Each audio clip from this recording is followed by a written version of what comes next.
Hello friends, welcome to doctor Devesh Sharma channel. दोस्तों, मैं हूं डॉक्टर देवेश शर्मा, आयुर्वेदिक एक्सपर्ट, आपका दोस्त। और आज का हमारा टॉपिक है अल्कोहलिज्म। जी हां, आज हम बात करने वाले हैं कि जब किसी को एक्सेसिव अल्कोहल कंजम्पशन की लत पड़ जाती है, जिसको कि मदात्य के नाम से कहा गया है आयुर्वेद में, तो उसका क्या इलाज है और उसको कैसे।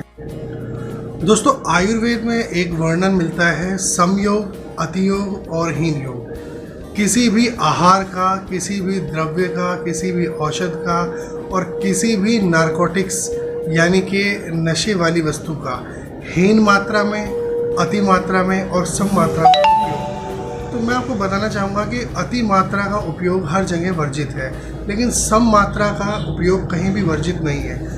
कि जो लोग अल्कोहल का कंजम्पशन करते हैं, तो आपने हमेशा एक बात सुनी है कि डॉक्टर साहब दवा दारू में इतने पैसे लग गए, क्योंकि सही तरीके से कंज्यूम करने पे दारू भी दवा की तरह से काम करती है और गलत तरीके से इस्तेमाल करने पे दवा भी दारू की तरह नुकसान देती है। जितने भी आसव, अरिष्ट और आयुर्वेदिक औषधियाँ हैं, क्वाथ प्रिपरेशन, इन सब में 4 से 11% सेल्फ जनरेटेड अल्कोहल की मात्रा पाई जाती है।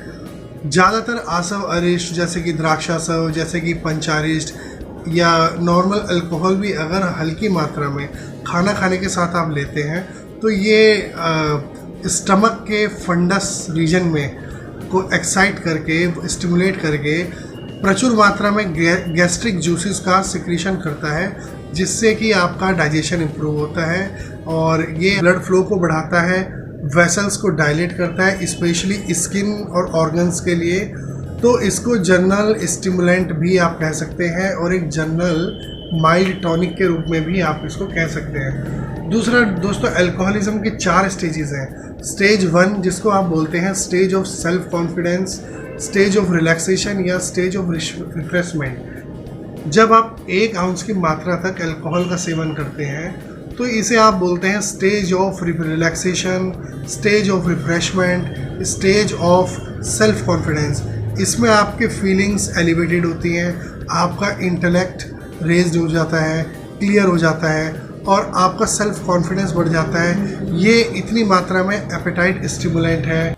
दोस्तों, इसके बाद आती है स्टेज 2 यानी कि स्टेज ऑफ एक्साइटमेंट। इस स्टेज ऑफ एक्साइटमेंट के अंदर क्या होता है कि कॉन्शियसनेस का लेवल थोड़ा सा कम हो जाता है और थोड़े थोड़े मूवमेंट्स जो होते हैं और विज़न जो है वो ब्लर्ड होने लगता है। मूवमेंट थोड़े से जो है वो इनकोऑर्डिनेशन में होने लगते हैं। इसके अलावा मंद भाषण करने लगता है, प्रलाप करने लगता है, नाचने लगता है, गाने लगता है, आर्ग्यू करने लगता है और इसके अंदर कॉन्शियसनेस का लेवल थोड़ा सा डाउन हो जाता है। और उसके अलावा इससे अधिक पीने पे आती है स्टेज ऑफ कन्फ्यूज़न, जो कि 3rd नंबर की स्टेज है। और अगर उससे भी अधिक मात्रा में पिया जाए तो फिर आती है स्टेज ऑफ डिलीरियम यानी कि 4th स्टेज, जिसमें आपका involuntary control of urine and stool हो जाता है कि इसमें यूरिन भी पास कर सकता है पेशेंट, स्टूल भी पास कर सकता है और अनकॉन्शियसली। और इसके अंदर पैर भी लड़खड़ाने लगते हैं, उसको पता नहीं रहता है वो कहाँ जा रहा है, बॉडी के मूवमेंट्स कंट्रोल में नहीं रहते हैं और डिलीरियम होने लगता है, स्टेरटरस ब्रीदिंग होने लगती है और धीरे धीरे सियानोसिस होने लगती है। और ज़्यादा मात्रा में एकदम से जो इसके रेगुलर यूज़र्स नहीं हैं वो इतनी हैवी मात्रा में जब ले लेते हैं तो सियानोसिस भी होने लगती है और धीरे धीरे पेशेंट कोमेटोज होने लगता है, कोमा की तरफ बढ़ने लगता है। इसके अलावा हल्की मात्रा में भी यानी कि स्टेज 2 तक भी जो रेगुलर इसका सेवन करते हैं, जैसे कि रोज़ ही सेवन कर रहे हैं कि अपना 1 क्वार्टर डेली पी लिया या हाफ क्वार्टर डेली पी रहे हैं, तो उनके अंदर भी अल्कोहल जो है ये दोस्तों इसका बड़ी आंत में जाने से पहले ही स्टमक में और छोटी आंत में इसका 20% एब्जॉर्प्शन होके डायरेक्ट ब्लड में मिलके ये पोर्टल सर्कुलेशन के द्वारा लीवर में पहुंचती है और लीवर के द्वारा सीधा आपका हार्ट तक पहुंच जाती है। ये रेगुलर यूज़ ऑफ अल्कोहल से आपके लीवर के जो सेल्स हैं वो डैमेज होने लगते हैं, धीरे धीरे लीवर के सेल्स डीजनरेट होते हैं, हेपेटाइटिस पैदा होने लगती है, लीवर पे सूजन आने लगती है और फैटी अल्कोहलिक लीवर डिसऑर्डर होने लगता है, जो कि लास्ट में जाके सिरोसिस तक में कन्वर्ट हो सकता है। और इसके और भी बहुत सारे कॉम्प्लिकेशंस हैं, जैसे कि रेगुलर अल्कोहल जो लोग कंज्यूम करते हैं तो उनके पेट के अंदर की जो मेम्ब्रेन है, जो कला है यानी कि जो मेम्ब्रेन है, उस मेम्ब्रेन के अंदर इन्फ्लामेशन होने लगती है और विटामिन बी का एब्जॉर्प्शन कम हो जाता है जिससे, और विटामिन ए का भी। विटामिन बी का एब्जॉर्प्शन कम होने की वजह से ब्रेन और नर्व्स के अंदर डीजनरेशन और डीमाइलिनेशन शुरू होने लगता है दोस्तों। इसी के अलावा विटामिन ए का एब्जॉर्प्शन ना होने से उन पेशेंट्स में हमेशा कंजक्टिवाइटिस मिलता है, उनकी आंखें हमेशा आपको लाल मिलेंगी, और यूरिन के द्वारा इसका एक्सक्रीशन होने की वजह से यूरिन में हमेशा एक बैड स्मेल मिलेगी।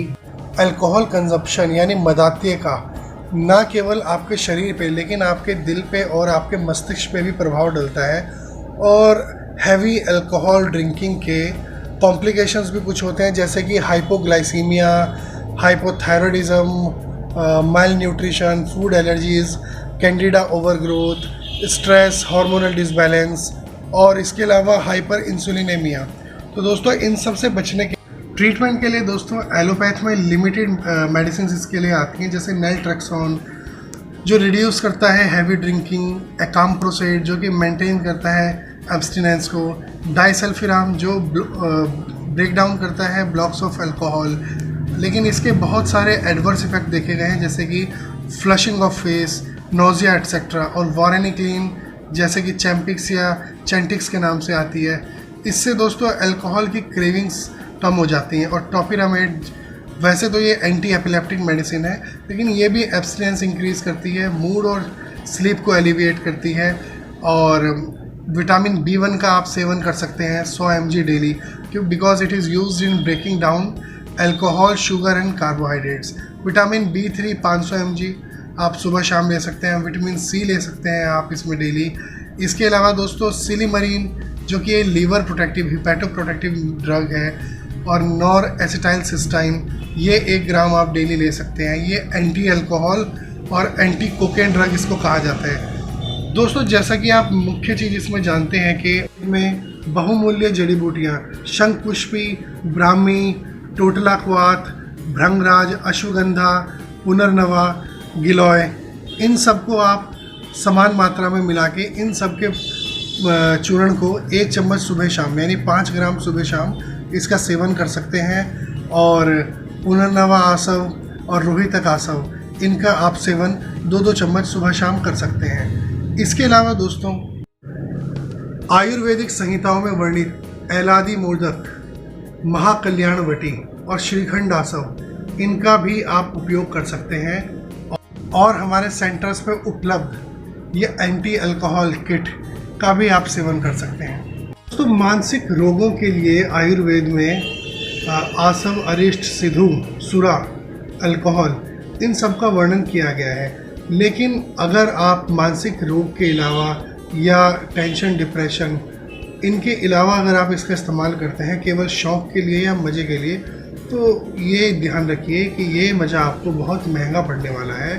कहीं ना कहीं आप शराब को नहीं पी रहे हैं, कहीं ना कहीं शराब अंदर से आपको पी रही है, जो आने वाले समय में आपके और आपके परिवार के लिए बहुत ज़्यादा नुकसान देने वाली है। तो दोस्तों अगर आप भी शराब छोड़ना चाहते हैं तो आप संपर्क कर सकते हैं हमारे क्लिनिक्स पे, हमारे हॉस्पिटल में। और